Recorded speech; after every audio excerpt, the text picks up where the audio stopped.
All right. Today we have another episode of 40 Days of K, and our speaker today is Elias Wambugu. He is here to talk about the word challenges and what that means in his life. So let's go ahead and get started. Elias, how you doing? I'm doing quite all right. How about you? Great, great. So let's let's just jump right in. What does challenges mean to you? What does that word mean? I think challenges are a a term placed in our lives or in our society to define, a temporary barrier in our lives that's meant to be overcome. Challenges aren't meant to be permanent, but they're not meant to be permanent in your life, but they're meant there to show you, um, kind of like not everything is meant to be easy. Um, and it also you learn from challenges. You say, okay, so I learned X, Y, and Z from challenges, so it's Yeah. also a tool to teach people as well. All right, all right. And when we talk about this stuff, you recently overcame a challenge. I'm sure we didn't really think of it as a challenge, but the the way that you defined it, creating FHS hacks, Franklin High School's official hackathon, that was a challenge, even though we never called it a challenge. We viewed it as just it's got to get done, right? But I'm sure you would say that it falls under that definition because challenges to you it sounds like it's not a good or bad thing. It's just a thing, right? Exactly. Yeah. Challenges, it definitely goes both ways. And as you mentioned, FHS hacks, it was a challenge, but it was a good one. It had a positive feedback to the school and those that attended, as well as, setting it up. And we did have many challenges within that whole challenges, such as the date being pushed a little bit closer than we anticipated. So that, yep. Yeah.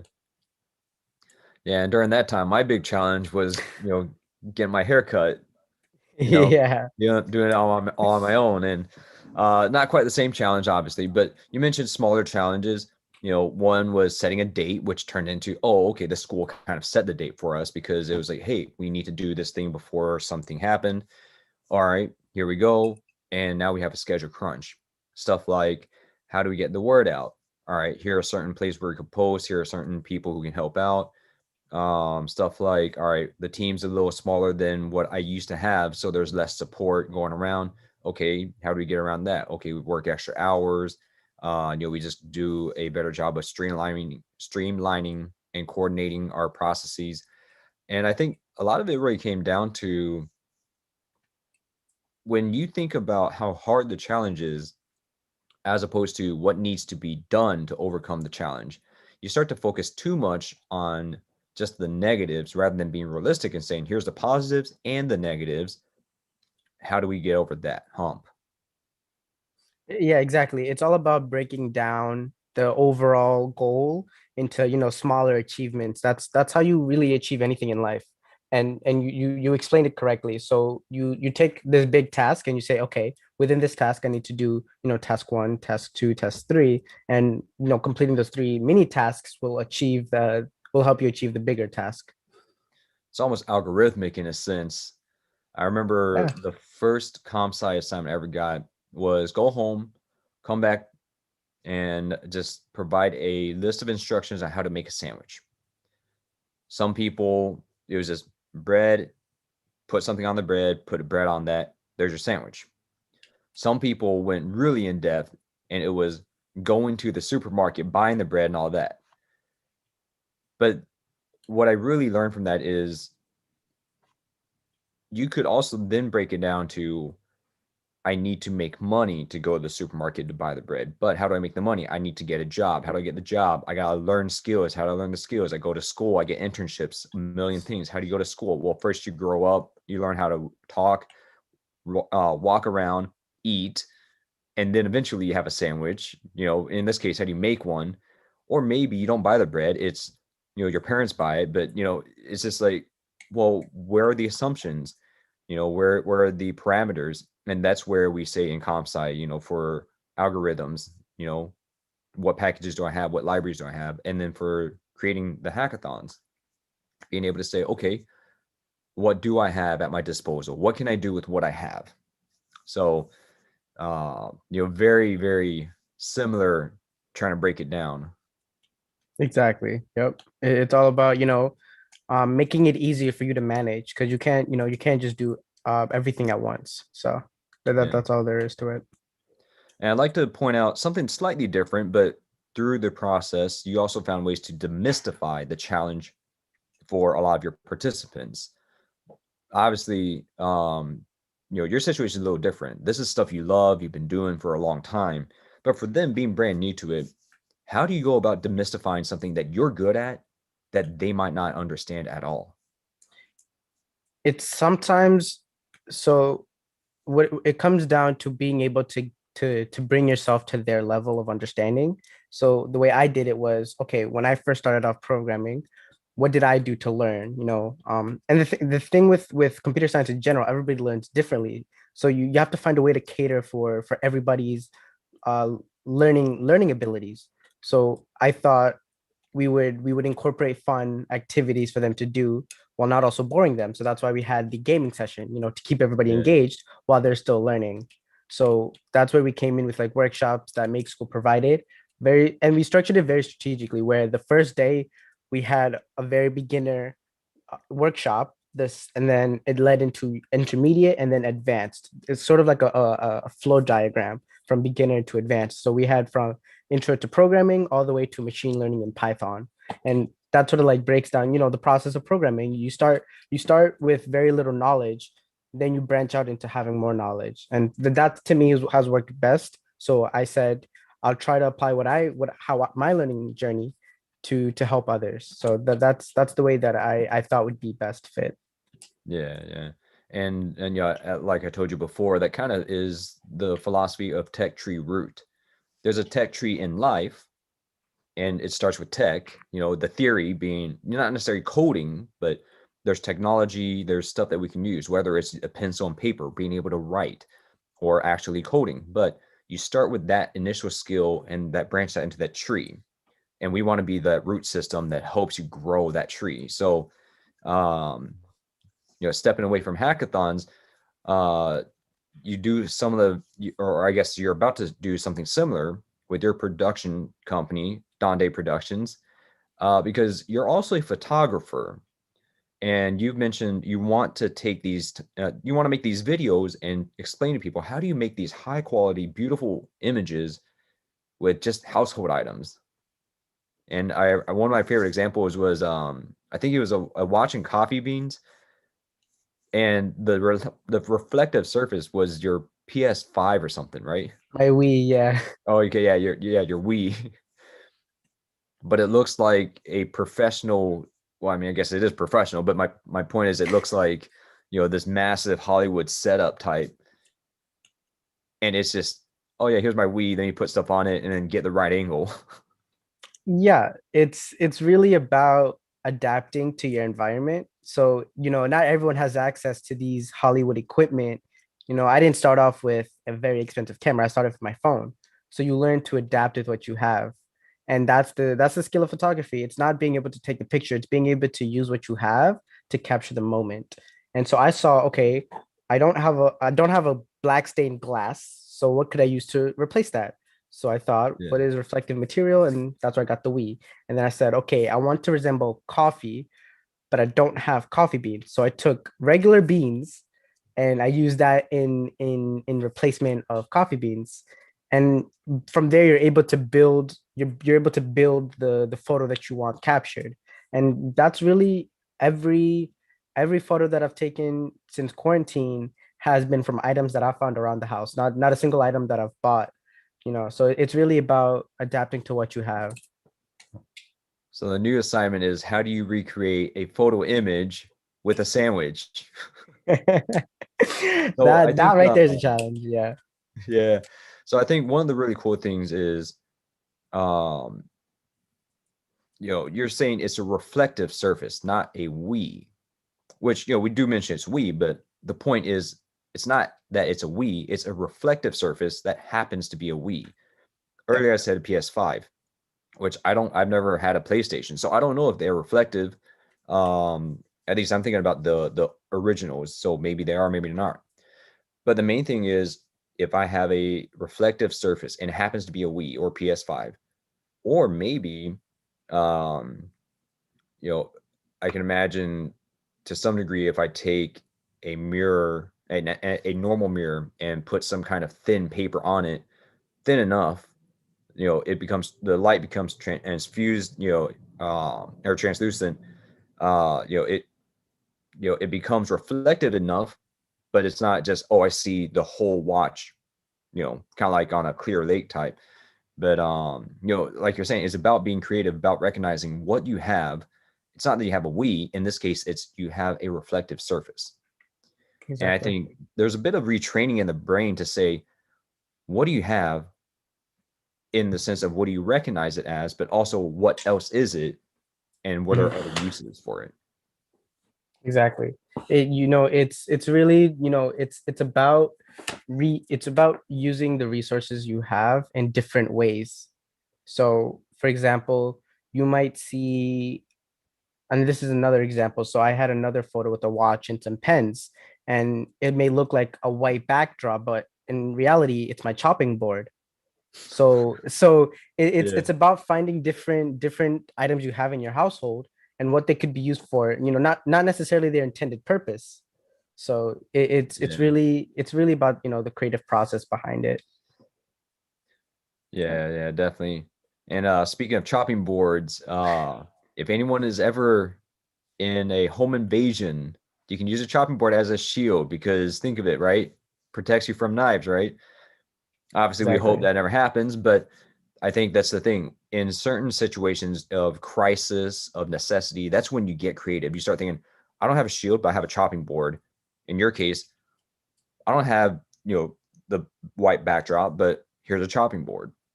Someone might say, all right, I'm just gonna take a piece of printer paper and just kind of tape it to the wall in the corner of this room and just arrange it like an actual, those large 20-foot whatever white backdrops.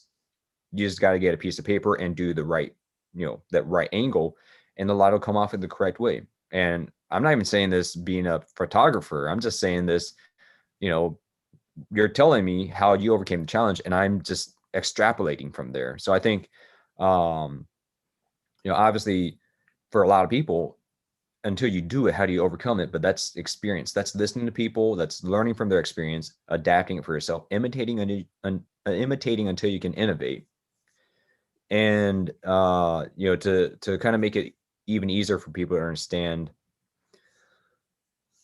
we think of shoes as having shoelaces. We think of flip flops as being flip flops, they don't have shoelaces. But in a pinch, if you just need something to protect your feet, if you're walking across hot sand or whatever it is, sometimes, yeah, you could just tie your feet up in a shirt. If you're trying to avoid hot sand on a beach, you have a towel, just stand on it. There's a lot of ways to achieve the purpose needed without that specific item. Exactly. It's about repurposing what you have. Um, yeah, you said it perfectly. Yep. All right, so I think obviously stepping away from tech and photography, we want to talk more about challenges in your life, not just the stuff you've done before, but what are some challenges you're going through right now and coming up? Um, Without talking about tech, I'm not too entirely sure. So I would definitely say school is one, being able to balance everything from Yeah. from what I do with Tech Tree Root as well as my own personal things as well as school. So that's definitely one big challenge. As well as, I'm going to California soon. So I have to start thinking about, okay, what items am I gonna bring with me? What am I leaving behind? What gear am I gonna bring with me? So and how to get there, how to bring everything. So it's a lot in terms of transitioning from high school to college when you're traveling, across the entire country. So those two right there, those are currently the biggest challenges I have right now. I will tell you, the easiest way for you to get there is just pack a couple suitcases and fly there.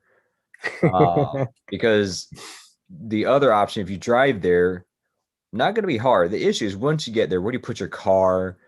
Yep, You might end up bringing way too much stuff. yep. Just a million questions. And San Francisco, uh, decent public transportation.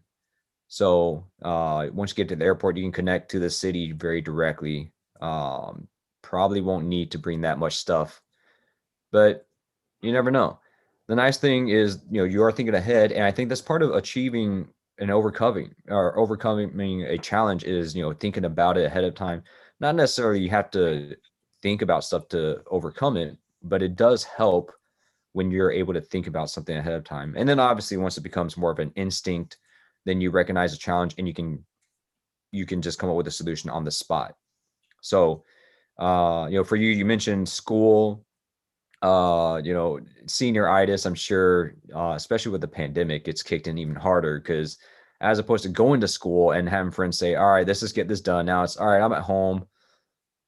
Do I really need to do anything? I don't know. I mean, I'm home already. Who cares? So, Yeah, it's definitely about discipline. yeah, That's the one thing that I would say, discipline. definitely, Yeah. definitely. Mm-hmm.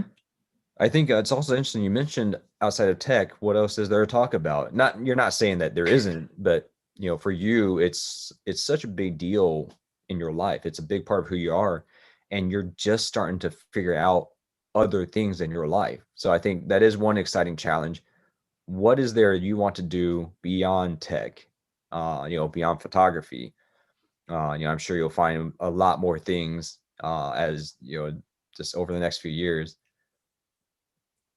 Yeah, so I don't really bring this out as much, but I mean I do, but not as much as tech and photography, but music is really a part of my life since I was about 3 or 4. Mhm. So for me, another way I like to express my creativity is through music. So on random days, I'll pop up Logic. Logic is a music tool for creating music. So I'll just pop on Logic and create random songs, create random things that I'll never show the public, just to help me escape from tech and photography, a way to calm me, something that isn't related to what I do on a daily basis. So music Yeah. and as well piano as well. So those two right there, those are the two things that I like to do, besides that. And as well as skateboarding. I really love skateboarding. So yeah. Nice. I think I've only skateboarded a couple times before. Um, just for me, my neighborhood growing up, biking was the main thing. So, Yeah. but I think, there's something about just when you're flying down a street and the wind's just kicking in, there's just some feeling about that. Exactly. So, which you'll get to do a lot in San Francisco. Yeah. So, I'm betting on it. great pick. Um, so I do want to touch on the music side because I grew up playing piano, taught myself guitar in high school. I played trombone in band, marching band, stuff like that. Um, Always been a fan of jazz, uh, big time rap and hip hop. I would say I'm very fortunate to have been a teenager in what I consider to be rap's golden age. But then you could argue when was rap's golden age? I say when Yeah, Chameleon and Nelly were going on, Fine and exactly. Dirty and all that. Obviously, being a huge fan of Will Smith, you could say, well, what about his original Fresh Prince stuff from the 80s? But then I'm saying, oh, what about some of the stuff from the 90s when he was doing movies? And then he had Party Starter, I think in 2003. Obviously, every artist has evolved. And then, you're talking about a lot of stuff like Montel Jordan, Tupac, a lot of these rappers. It's like, when is the golden age? But then you have Eminem, he's still going on, you know, Macklemore. You have a lot of rappers today. And I think the main thing is there's always some evolution. Um, Obviously for you, creating that music, one of the challenges for you is what to create, and then at some point, how do you use it? Does it fit the times? Just in general, trying to figure out what's your style. Yeah, it's about finding who you are within music. Music Yeah, is just another way to express you and your mind. So with piano, it's not just about the notes, but how you structure those notes to create the song, to create the chord progression. And that's what music is. It's a form of art. and that to me is what's important. Yeah, definitely. Yep. So I guess we'll have to wait for you to, figure out your style of music before you hear it. Um, you see, I've spent a lot of time with music, and I have a wide variety, Mm, so a big part of me, being African, I have my African roots. So I believe my style is a mixture of, Afro beats as well as, indie rock.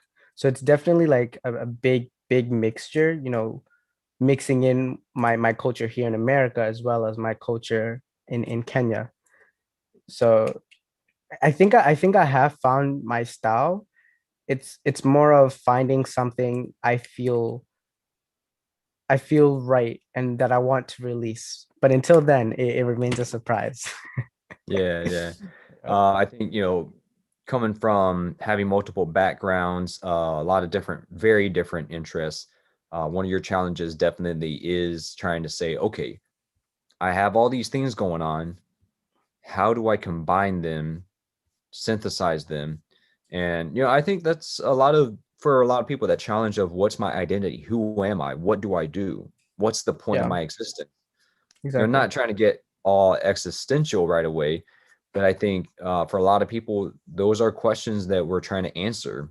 I usually tell people, just figure out what's your mission in your phase of life right now. Keep in mind where you want to get, but focus on what's right here, right now. And when you get through that, hopefully it gets to the next part. And like I keep telling you, and Dooney, for me, I just start off, a few years ago saying I'm going to create hackathons. I'm going to focus on this one hackathon. And then from there, I'm going to focus on creating all the hackathons for all the major campuses in Oklahoma, Arkansas, and Texas. And then from there, saying, all right, the European Commission is inviting me to serve as a CTO, host 30,000 people for their online hackathon. And then, okay, let me mentor people, create my own team. So it's no longer just me creating the events. Now it's, I'm helping people make their own events, but then they're also helping me build larger events. And I would say for me, now that I've hit my pinnacle in my field, as niche as it is, I'm able to branch out and say, okay, I'm going to start a production company and go on YouTube and interview people like we're doing right now. And all this is only possible because I was at the top of my field, have stayed at the top of my field, and have seen things in other fields and have realized, wait, I can now add that to what I currently do. Obviously, it seems like, oh, Scotty's coming from tech. Well, no, I actually started off in finance. So I was Yeah, like, wait, what? Finance to tech to entertainment? Well, maybe. And hopefully in the future, I'll be working at the NBA or something like that, the Olympics.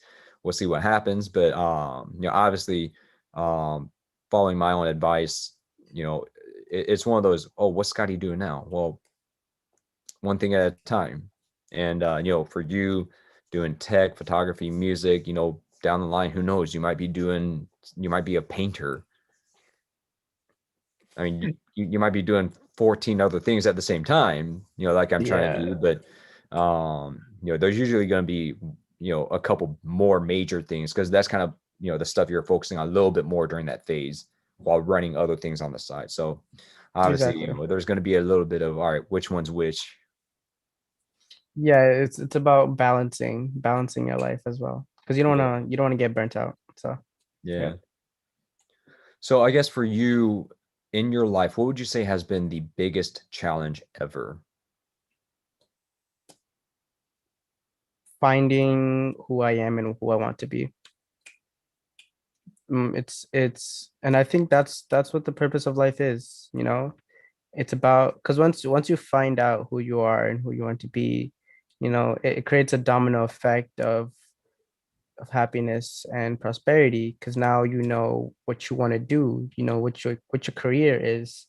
So I think to me that is the biggest challenge, so far. And that may change, but based off of my experience, I think that right there is the biggest challenge. All Yeah. right. Yep. Well, you have a lot coming up in your life. You've done a lot already. We definitely wish you the best and all that. You've already been on a couple of these videos. This one's a little bit more focused on challenges rather than just your whole life. So definitely excited to see what else comes on. Um, we got a couple big plans coming on. Well, I guess they're actually already going on. So Yeah. definitely excited to bring you back in the future, see what happens. Updates on that stuff. So anyone who's trying to figure out more about what Elias does, if you want to get to know him some more, we'll have some contact information in the video description. So feel free to stop by, check it out. And yeah, Elias, any closing words? No, there is one. So for those that are listening, stay true to who you are. That's how you come. That's how you achieve any challenge. So that's all I have to say. All Yep. right. Wise words from Wise Wambugu. Yep. Yep. Yep. All Thank you right. so much. Thank you for joining us, Elias. Thank you, everyone watching. We'll see you next time.